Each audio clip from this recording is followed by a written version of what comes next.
was the silent star whose influence is still heard loud and clear in Hollywood. David Pogue looks back at film pioneer Buster Keaton. Now arriving back on the scene, it's Buster Keaton. Silent film star, comedian, acrobat, director, special effects innovator, and now the subject of 2 new biographies and an upcoming movie. He was way ahead of his time, even as a sort of film pioneer. Bill Irwin is a stage and screen actor and a famous clown himself.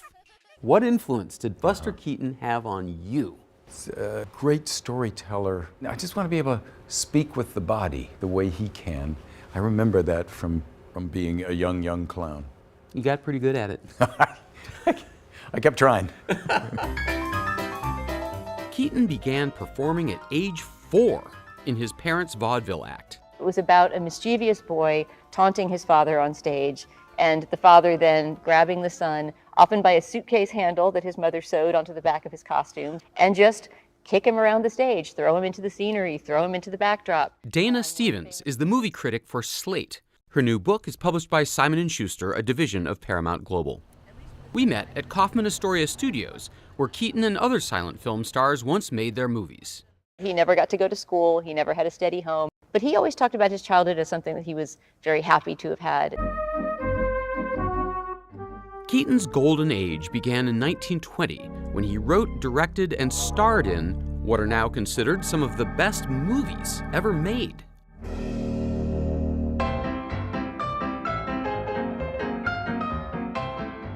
His nickname was the Great Stoneface. He never smiled on camera. As he said in a 1960 interview, "Well, you see, I learned that from the stage. If I laughed at what I did, the audience didn't. So by the time I went into pictures, not smiling was mechanical with me." He doesn't flinch, and then he gives it a beat before he realizes, and then he reacts. Bill Irwin finds Keaton genius in this classic gag.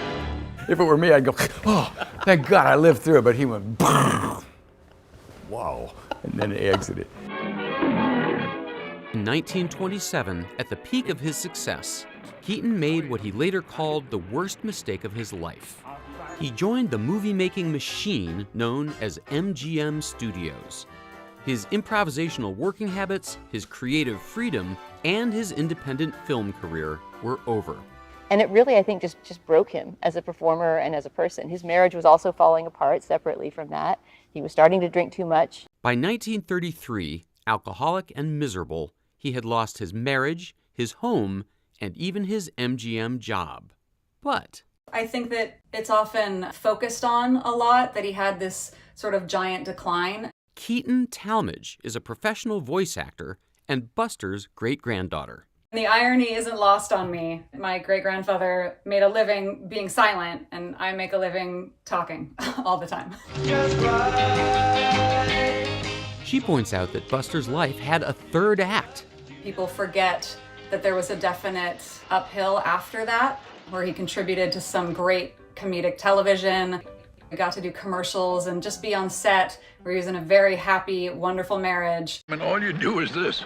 This 1965 documentary captured some rare footage of Keaton off camera, smiling, in fact.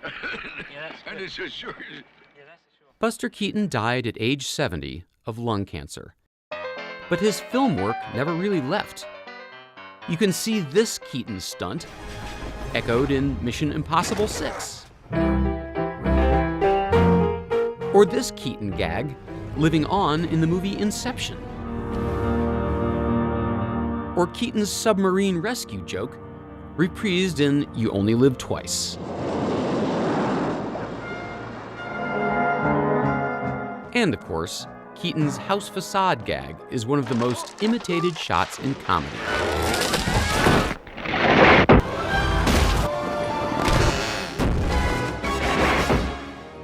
So he doesn't make it, he falls out of frame, I hope to some protective net.